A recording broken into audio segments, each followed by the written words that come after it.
Ngayong maulan ng panahon, tumaas ang presyo ng ilang isda, baka at manok sa Metro Manila. Bumaba ang presyo ng karning baboy at ilang seafoods.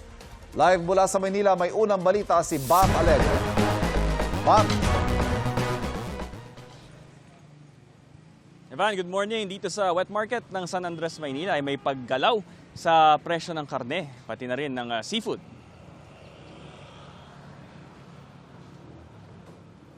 Bumaba ngayong linggo ang presyo ng karneng baboy sa San Andres Market sa Maynila.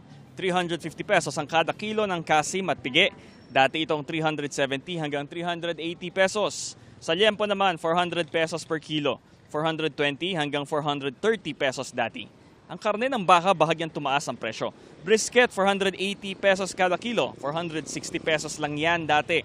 Ang sirloin naman, 650 pesos ngayon kada kilo. 600 pesos lang dati. Gayon din ang manok, may bahagyang pagtaas, 200 pesos ngayon ang per kilo kumpara dati na 180 pesos. Ang isda, ang mataas ang presyo sa ngayon. Bunsod pa rin ang mataas na presyo raw ng produktong petrolyo. Sa malalaking isda tulad ng tambakol, 360 pesos per slice, 240 pesos dati. Sa tulingan naman, 260 pesos per kilo ngayon, dati 200 pesos kada kilo lang. Ang galunggong, 240 pesos kada kilo ngayon, 220 pesos dati.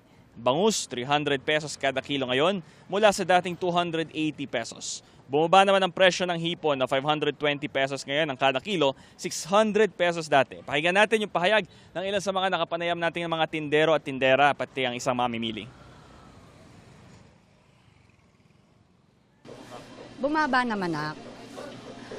Siyempre matutuwa, kahit naman ako matutuwa. Alam mo nak, nung mataas ang paninda, nakakaawa customer. Naawa rin ako kasi lalo na magkano lang ang sahod nila. Hindi naman tumataas ang sahod. Medyo mataas. Sabi ng mga sukay nyo yan? Depende kapag babawasan sa presyo. Bakit nung mataas kayo isda, sir? Ano sabi sa supplier? Sa biyahe, dahil mahal ng gasolina. Kung anong mahal, huwag mo nang bilhin ngayon. Susunod na lang. Yung mga kung anong gulay na mura, yun mo nang bibilhin.